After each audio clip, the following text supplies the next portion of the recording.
This is for home care nurses. You finished your day and then you're going back home, and guess what? You've got more charting to do.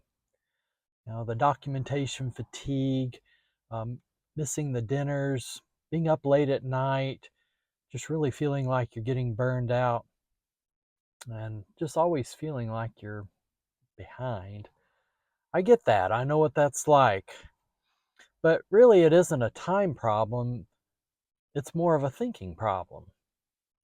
Most nurses were never trained to document in real time. Charting after the visit, well, it's kind of set you up for memory gaps, trying to remember the visit, especially if you've done several visits in a row. And this can lead to inconsistent OASIS interpretation. Weak or vague skilled need for language, and I'm guilty of this too, is copy and paste habits that does increase the audit risk.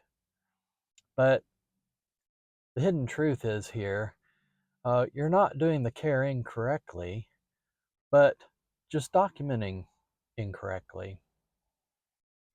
There's several consequences for this. More denials, rework, stress, fear of audits. But there's a shift that can take place here from typing after your visits to speaking during clinical thinking. Voice AI is not just about speed alone, it's about structuring your thinking in real time. There's benefits to this. Capture assessments while you're still in the home, no more forgetting key details, and a cleaner narrative flow. And the important point is AI doesn't replace the nursing judgment that you have. It simply captures it. I have a system that I've been working on. It's called Voice AI Home Health Documentation Mastery. And what it teaches is OASIS-based clinical thinking, real-time dictation structure, and Medicare-safe documentation language, workflow systems from door to chart completion. But the key transformation here is moving from scattered notes to structurally structured clinical narratives. I hope that people can learn that OASIS thinking can be done in real time, how to mentally organize your assessment during the visit, and what matters clinically versus what gets over documented. Skilled need language that holds up. Turning observations into Medicare defensible statements and avoiding vague wording like patient's just doing well. And then voice dictation workflow, how to speak notes naturally without sounding robotic, structuring documentation while still with the patient. And then audit-ready documentation habits. This is where you work towards eliminating that copy and paste risk behavior and creating consistency across the visits and clinicians. And also, thinking about the time that you're involved with this is reducing after hours charting and completing notes before leaving the home.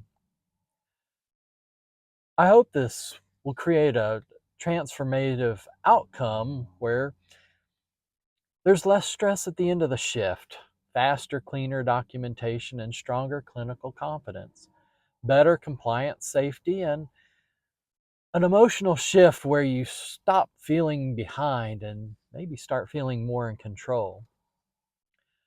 Well, who is this for, you might ask? Well, new home health nurses struggling with documentation, even older nurses like me that are moving from paper charting into more of a artificial intelligence charting system. And also for the rest of us that are just burned out by charting workload, and also from nurses that might be transitioning into the home care um, arena that's moving from bedside to out in the field and clinicians who want to safely integrate artificial intelligence into their workflow. Well, there's definitely some people that this isn't for, and it's nurses looking for shortcuts without using their clinical thinking, people expecting that artificial intelligence will do the nursing, and anyone unwilling to learn structured documentation habits. The last thing that I'd like to talk about here is every day you document the old way as just another day of unnecessary stresses. But if you want to learn how to chart in real time using voice, artificial intelligence, and clinical thinking systems, then click below in the description below for more information on this topic. And home health doesn't have to mean living in the charting system. You just need a better way to think. So thanks for stopping by. Look forward to seeing you in the next video.